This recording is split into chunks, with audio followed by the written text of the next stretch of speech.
How much does aging decrease your cycling performance? At what age does performance start to decline? And what can you do in training to counteract the effects of aging? Today I'll be jumping into the science to answer these questions, as well as touching on changes in body composition as we age, such as decreased muscle mass and increased body fat, and what you can do about it.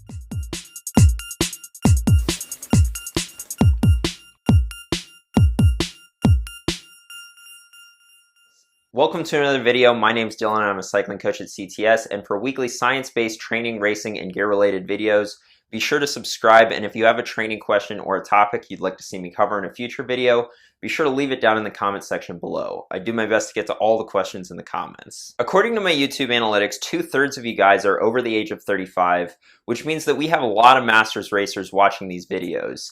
And this is a topic that's been requested many times, so I thought, why not? I may just be a 24-year-old who has no idea what it's like to have balding gray hair, a slowing metabolism, or a V-brake mountain bike with 500mm wide bars, but that doesn't mean that I can't do research into how aging affects performance and what you can do about it. This young whippersnapper barely has peach fuzz on his face, and he thinks he can tell me how to train.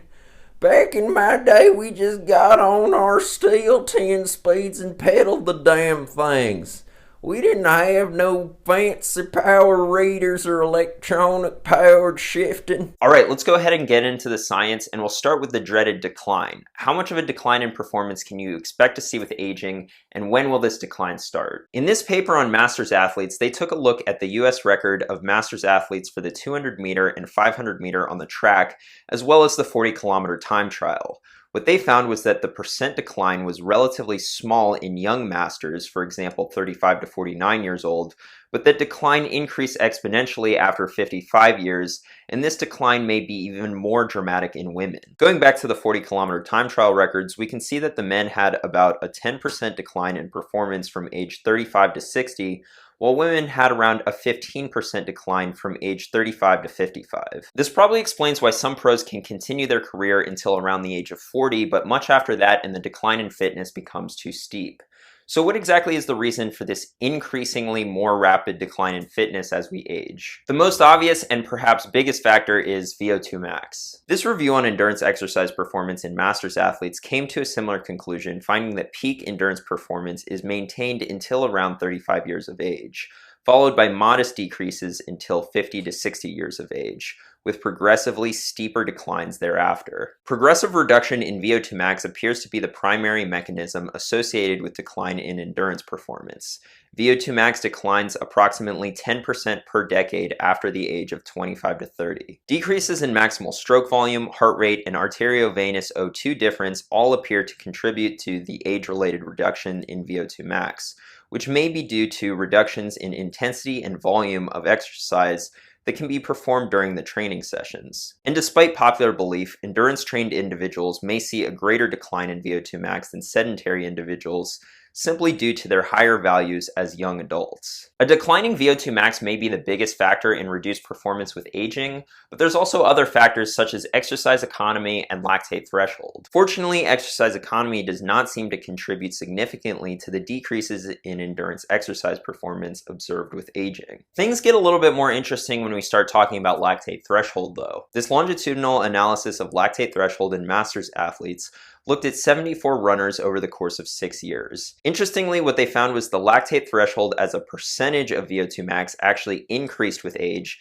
However, this increase was not enough to counteract the drop in VO2 max with age, so in absolute terms, lactate threshold decreased. These results have been confirmed in the literature. Going back to the Masters athlete review, absolute work rate at lactate threshold declines with advancing age in endurance athletes. However, lactate threshold does not appear to change with increasing age when expressed relative to the percentage of VO2 max. So essentially, older athletes were able to utilize more of their VO2 max at threshold, but this wasn't enough to prevent the decline in performance. Up to this point, we've talked about the decrease in aerobic ability as we age, and that is the biggest factor. However, there are other age-related changes that happen that affect your performance.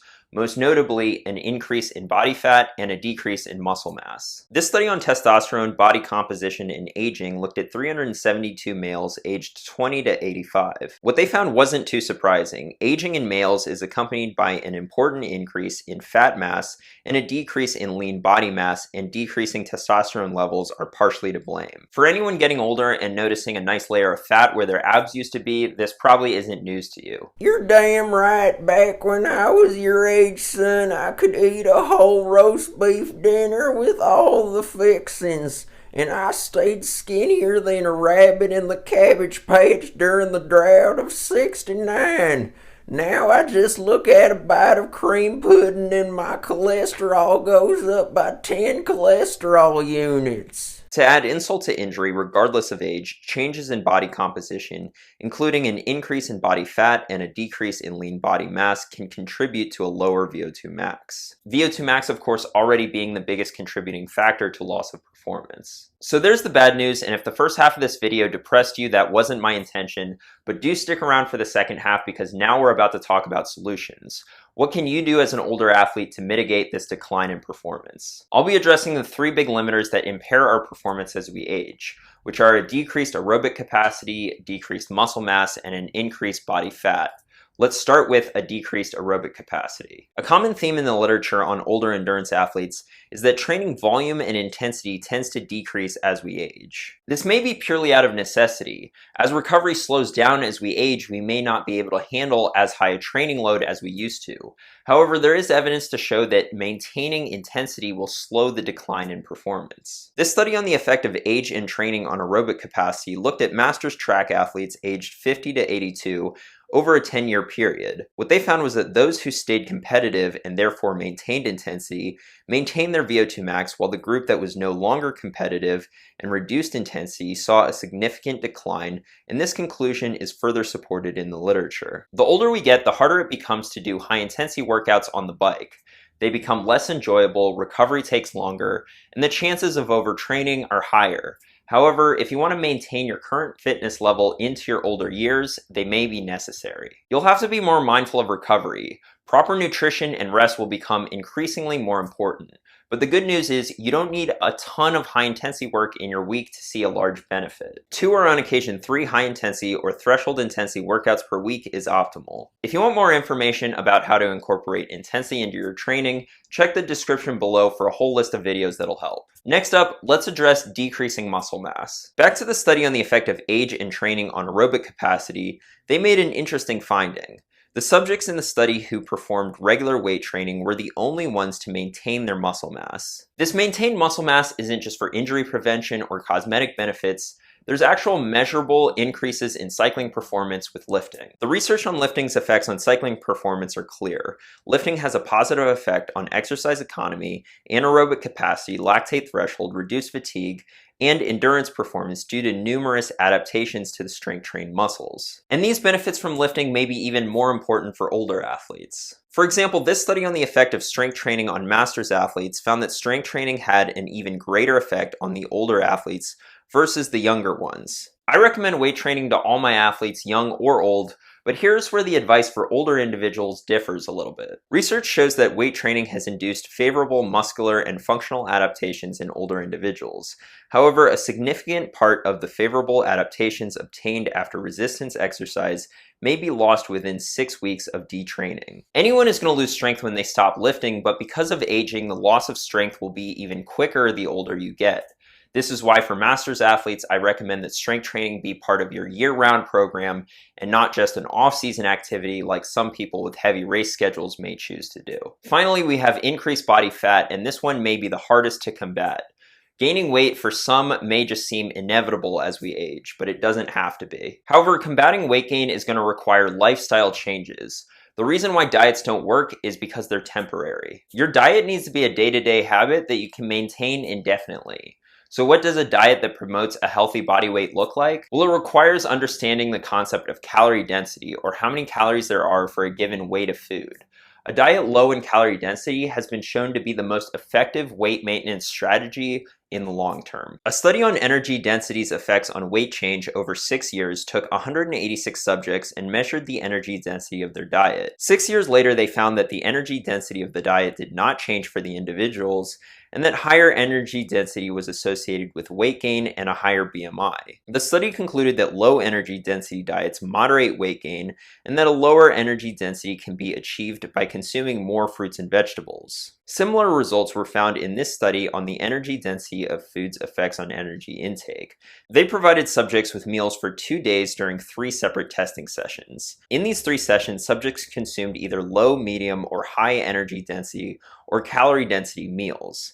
The results showed that significantly more calories were consumed for the higher energy density conditions, even though the amount of food by weight was relatively similar. Calories consumed were around 1,800 calories for the high energy density group and below 1,400 calories for the low. This is the benefit of eating low calorie density. You don't have to reduce your portion size or starve yourself to lose weight. 400 calories is the kind of deficit that you want to produce consistent, gradual weight loss. The study concluded that energy density influenced energy intake independent of macronutrient composition, and that subjects reported no difference in feelings of hunger or fullness. And it isn't just 2 studies coming to this conclusion. A systematic review on dietary energy density and body weight looking at many studies concluded that their findings highlight the growing body of scientific evidence suggesting a relationship between energy density and body weight, and that consuming diets low in energy density may be an effective strategy for maintaining body weight. So what does eating low calorie density actually look like in practice? Well, the foods lowest in calorie density just so happen to be the healthiest ones for you as well. We're talking about fruits and vegetables here. These should take up the majority of your plate. Stop thinking about vegetables as the side and start thinking about them as the main course. On top of this, generally, the more plant-based your diet is, the lower it is in calorie density as well. Consuming more plants could potentially have the added benefit of protecting you from adverse health outcomes associated with endurance athletes. A study on plant-based diets for cardiovascular safety and performance in endurance sports stated that surprisingly, endurance athletes may have more advanced atherosclerosis and more myocardial damage compared with sedentary individuals, particularly as they age. However, plant-based diets address key contributors to atherosclerosis: dyslipidemia, elevated blood pressure, elevated body weight, and diabetes. It's also worth noting that a key factor in oxygen delivery to the muscles is blood viscosity, and individuals excluding meat entirely had significantly lower blood viscosity than those that ate meat occasionally. Reduced blood viscosity also improves tissue oxygenation, potentially improving athletic performance. Whatever change you make to your diet to try to maintain or even lose weight, remember that it needs to be sustainable. The reason why caloric restriction isn't sustainable is because it leaves you constantly hungry. The reason why the calorie density approach works is because it allows you to consume enough food to keep you satisfied. So what are the key take-homes here? First, a performance decline as we age is inevitable, and this is mostly due to a decrease in VO2 max. However, other factors such as increased body fat and decreased muscle mass play a role as well. Maintaining intensity will allow you to hold on to as much of your fitness as you can, but remember that recovery from high intensity work will take longer as you age. For masters athletes, it's important to have a regular lifting routine. Don't just save lifting for the off season. And finally, to keep the pounds off, adopt a low calorie density way of eating, filled with fruits, vegetables, and other whole plant foods. This newfangled interweb video wasn't as entertaining as my usual Antiques Roadshow on the television, but it was very informative. Here, son, take a nickel for your hard work. You can spend it on spacers to raise your stem to a comfortable height, or maybe a wider, more comfortable gel saddle. Thanks for watching, and I hope you guys found this information helpful. If you did, be sure to give it a like, share it with a friend, and subscribe. And if you want to be notified every time I put out a video, be sure to hit the notification bell as well. Training plans are now available, and if you're interested in getting a CTS coach, be sure to use my code CTSDJ to save $40 by waiving the registration fee when you sign up. Links for both are down in the description.